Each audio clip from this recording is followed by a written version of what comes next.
प्रिय मित्रों नमस्कार। जय गुरुदेव भगवान की। मित्रों, आज हम सप्तांश कुंडली पर चर्चा करने जा रहे हैं। कुंडलियों के वर्ग विभाजन में ग्रह, होरा, देशकांट 3 हो चुके थे, इसलिए सप्तांश कुंडली पर चर्चा करने जा रहे हैं, जिसको जो है D7 चार्ट भी कहते हैं। यानी एक राशि के 7 बराबर भाग किए जाते हैं और जो ग्रहों के भोग्यांश हैं वो किस सप्तांश में जाते हैं उसी के आधार पर कुंडली बनाई जाती है। तो सम राशियों में 7वीं राशि से सप्तांश गिना जाता है और विषम राशियों में उसी राशि से सप्तांश गिना जाता है।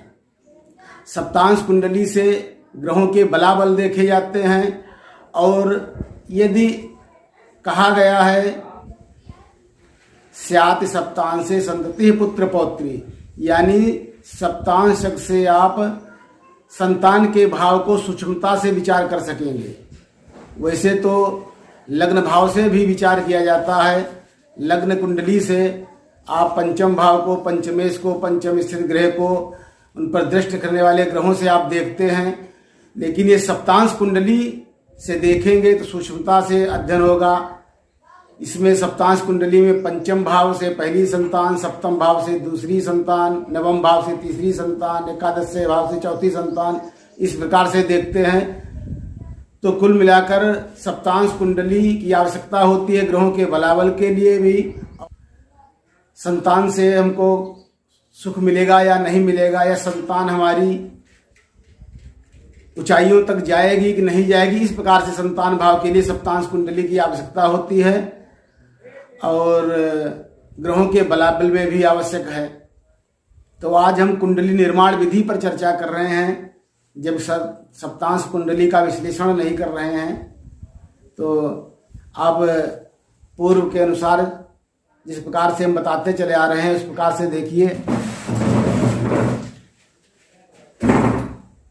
सप्तांश कुंडली में ये विषम राशि है 1, 3, 5, 7, 9, 11 और सम है 2, 4, 6, 8, 10, 12। तो विषम राशि का उसी से सप्तांश गिना जाएगा और सम राशियों के, ये सम राशि चौथी है, इससे यहां से गिना जाएगा 1, 2, 3, 4। अब इसे सूर्य, बुध, शुक्र है, इनके जब सप्तांश गिने जाएंगे तो यहां 7वीं राशि से गिने जाएंगे 1, 2, 3, 4। शुक्र, गुरु और शनि जो है दशम भाव में है, इनके सप्तांश जब गिने जाएंगे तो ये पहला सप्तांश, दूसरा सप्तांश, तीसरा सप्तांश, चौथा, इस प्रकार से सप्तांश गिने जाएंगे। मंगल, चंद्रमा है, इनका सप्तांश क्योंकि ये विषम राशि है तो यहीं से गिना जाएगा। तो आप लोग ये जान चुके हैं कि सम राशियों में 7वीं राशि सप्तांश गिना जाता है, जब विषम राशियों में उसी से गिना जाता है। तो बताएंगे कि सम राशियों में 7वें से क्यों गिना जाता है, सप्तम भाव से क्यों गिना जाता है, क्यों सप्तम भाव स्वतः आ जाता है। जब आप सप्तांश कुंडली, सप्तांश बोधक चक्र से आप देखेंगे तो इसमें देखेंगे कि विषम राशियों के सप्तांश विषम राशियों से ही शुरू होंगे और सम राशियों के सप्तांश जो 7वें से हमने बताए हैं 7वें से ही चालू होंगे। आप देख लिए स्वतः। तो आज हम सप्तांश बोधक चक्र से बताएंगे। तो आप देखिए, जैसे ये विषम राशि, सम राशि, विषम राशि, तो विषम एक की राशि में 30 अंश होते हैं। यदि आप 7 बराबर भागों में बांटेंगे तो आप देखिए 30 अंश है एक राशि के, इसको 7 से भाग लेंगे तो 7 चौक 28, 2 अंश बचे। कला बनाएंगे, इन्हें 60 से गुणा करेंगे, 120, 7 एकन 7 बचा 5, 50, 7 सती 49, 1 बचा। इसको ये विकलांग बनाएंगे, गुणा 60 बराबर 60, 7 8 56, बचे 4, यदि इसको आप प्रतिविकला में बनाएंगे तो इसको आप 60 से फिर गुणा करेंगे तो 240 भाग 7, 7 3 21, 3 30, 7 चौक 28, यानी 34 प्रतिविकला आएंगी। तो प्रतिविकला न लिख के आप पॉइंट में लिख लीजिए। तो पॉइंट में आप लिखेंगे तो इसको 4 को आप 100 से गुणा करिए, 400 हुए। इसको 7 से भागेंगे, 7 पचे 35, बचे 5 0, 7 7 सती 49, 7 सती 1 शेष, यानी ये पॉइंट 57 हो जाएंगे। तो हमने यहां 57 पॉइंट लिखे हैं। इस प्रकार से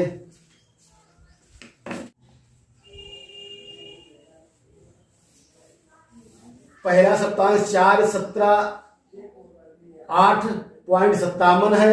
ये 0 से चालू होता है, यहां तक समाप्त कार्य का समय दिया। दूसरा 4 दूनी 8, 17 दूनी 34, 8 दूनी 16, ये 8.5 है, इसलिए 17 हो गए। ये 4 तिया 12, 17 तिया 51 और 17 और 8 25। जब 17 हम 51 में जोड़ेंगे तो 7 1 8 और 5 1 6, यानी 1 इसमें बढ़ गया तो 12 4 16 और 1 17 हो, 17 8 34। इस प्रकार से अंतिम 30 अंशों पे होते हैं। तो इस प्रकार से देखिए, पहला सप्तांश जो इसी राशि से चालू होगा, मेघ से, वृक्ष से, मिथुन, कर्क, सिंह, कन्या, तुला। तो देखिए पहले उसी से चालू हुआ 1 2 3 4 5 6 7 और यहां इसकी 8वीं राशि देखिए, 2 के सामने 8वीं राशि आ गई। 8 9 10 11 12 1 2।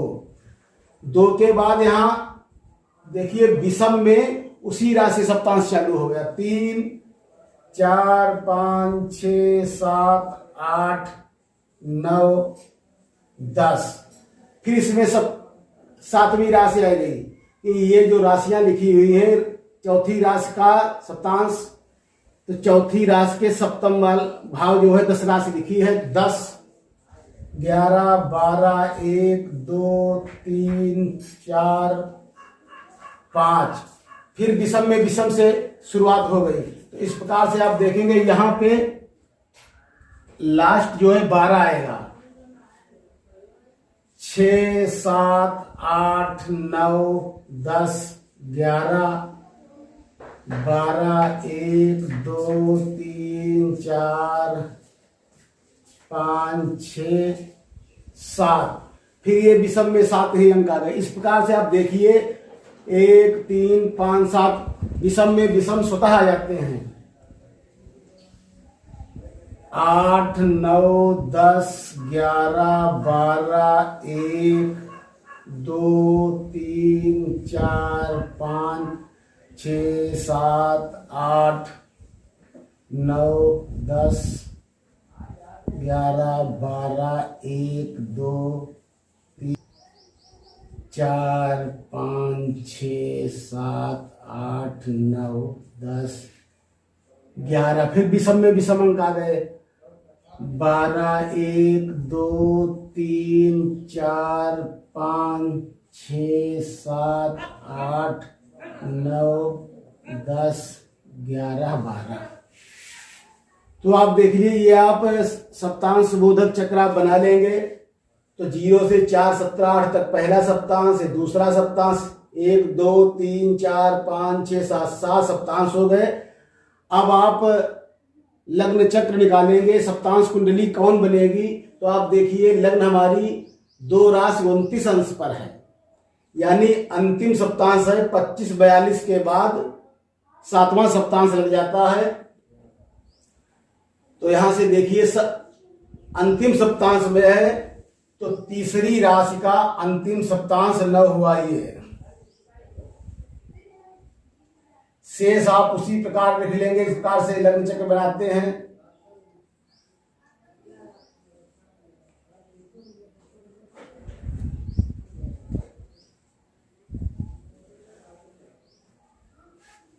और इस यहां से भी देख लीजिए, विषम राशि का उसी से चालू होगा तो पहला, दूसरा, तीसरा, चौथा, पांचवा, छठा, सातवां।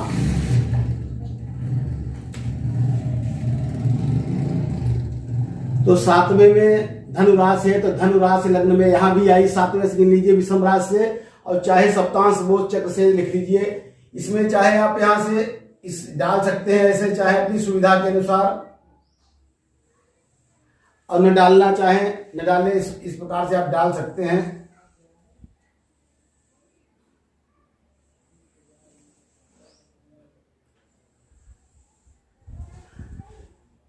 अब सूर्य है, सूर्य हमारा दूसरी राशि के पहले सप्तांश में एकदम 0 अंश में है, तो पहली दूसरी राशि का पहला सप्तांश है 0 अंश, दूसरी राशि का पहला सप्तांश 8, तो सूर्य हमारा यहां चला गया। सम राशि में पहला सप्तांश 7वें से चालू होता है, तो सूर्य दूसरे राशि में लिखा है, तो दूसरी राशि का यहां से गिना जाएगा, तो अब पहला यही होगा, तो यानी 8 अंक में सूर्य लिखा है। इस प्रकार से आप देखिए, चंद्रमा और मंगल भी 8:34 के अंदर हैं, 4:17 के ऊपर है, 8:34 के अंदर है। ये दोनों जो है एक राशि हैं, तो दोनों एक साथ एक ही सप्तांश में जाएंगे, यानी दूसरे सप्तांश में जाएंगे, 11वीं राशि के दूसरे सप्तांश में। तो 11वीं राशि का दूसरा सप्तांश ये मीन राशि हुई, तो यहां पर आप चंद्रमा और मंगल लिख सकते हैं। यहां से आप देखिए, विषम राशि में उसी राशि से चालू होता है सप्तांश, और दूसरे सप्तांश में है, तो यानी 12वीं राशि में मंगल और चंद्रमा गया। यहां से भी देखिए, चाहे इस प्रकार से आप देखिए, तो मैं नए लोगों के लिए जो सीख रहे हैं, जिज्ञासु हमारे हैं, उनके लिए जरूर सलाह देता हूं कि ये बोधक चक्र जरूर बनाए, सप्तांश बोधक चक्र।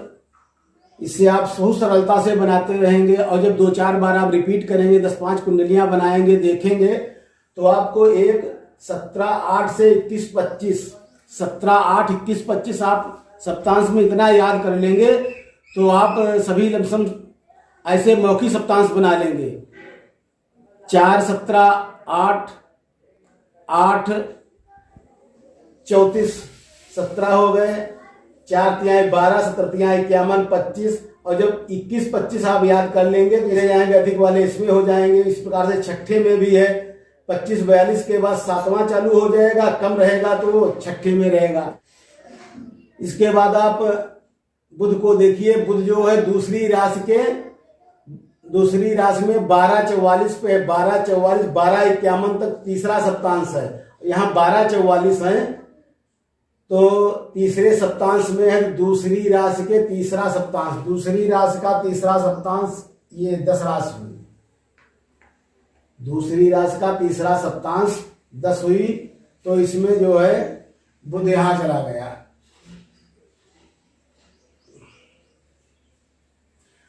यहां से इसको आप चेक कीजिए, तो सम राशि का सप्तांश 7वीं राशि से चालू होगा, तीसरे सप्तांश में है बुध, तो 1, 2, 3 यानी 10वीं राशि में ही बुध यहां पर रहा है। गुरु जो है 10वीं राशि के पहले सप्तांश में जो 3 अंशों तक है, 4-17 तक पहला सप्तांश होता है, तो 10वीं राशि के पहले सप्तांश में गुरु, यानी चौथी राशि में गुरु चला जाएगा। शुक्र जो है दूसरी राशि के अंतिम सप्तांश में 27 अंश में है, और 25-42 के बाद में चालू हो जाता है 7वां सप्तांश, तो अंतिम सप्तांश में है, तो दूसरी राशि का अंतिम सप्तांश, दूसरी राशि का अंतिम सप्तांश यानी 2, तो 2 अंकों में शुक्र चला जाएगा। वृष राशि में शनि जो 10वें के पहले सप्तांश में 2 अंशों पे है, 10वां पहला सप्तांश, कर्क हुआ तो शनि भी यहां चला गया। राहु तीसरे 6 अंशों पे 6 यानी 7 अंशों से लमसम तो 8:34 तक दूसरा सप्तांश रहता है। 4:17 से 8:34 तक, और ये 6 है दूसरे सप्तांश में है, तो विषम राशि का सप्तांश वहीं से गिना जाएगा। और दूसरे सप्तांश में 1, 2 यानी चौथी राशि में भी राहु रहेगा। यहां से देखिए तीसरी राशि के दूसरे सप्तांश में, तीसरी राशि का दूसरा सप्तांश ये कर्क है, कर्क में गया है। इसके सामने 7वीं राशि पे केतु है।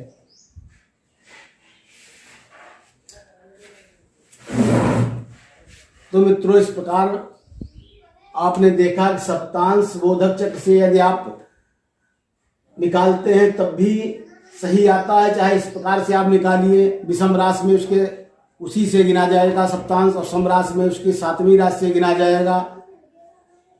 तो ये सप्तांश बोधक चक्र यदि आप बनाकर रख लेंगे, जब कुछ आप 10-5 कुंडलियां बनाएंगे देखेंगे तो आपको स्वतः ये मौखिक याद आ जाएगा। 4 दूनी 8, 4 तिहाई 12, इस प्रकार से 17 दूनी 34, 7 तिहाई 51, 8 दूनी 16, 8 24 1 25, क्योंकि 8.5 है। और जब इसका अब आप देखिए इसमें ग्रहों के यहाँ गुरु चौथी राशि में उच्च का हो गया है, जबकि यहाँ गुरु नीच राशि में है, तो यहाँ इसका सप्तांश कुंडली में बली हो गया है। इस प्रकार से शुक्र यहाँ भी अपनी राशि में है और यहाँ भी अपनी राशि में था।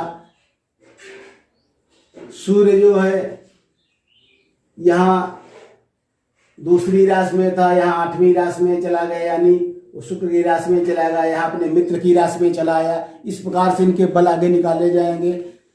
10 वर्ग कुंडली में बल निकाले जाते हैं। और इसके बाद मित्रों नवांश कुंडली पर चर्चा करेंगे। तब तक के लिए आप लोगों से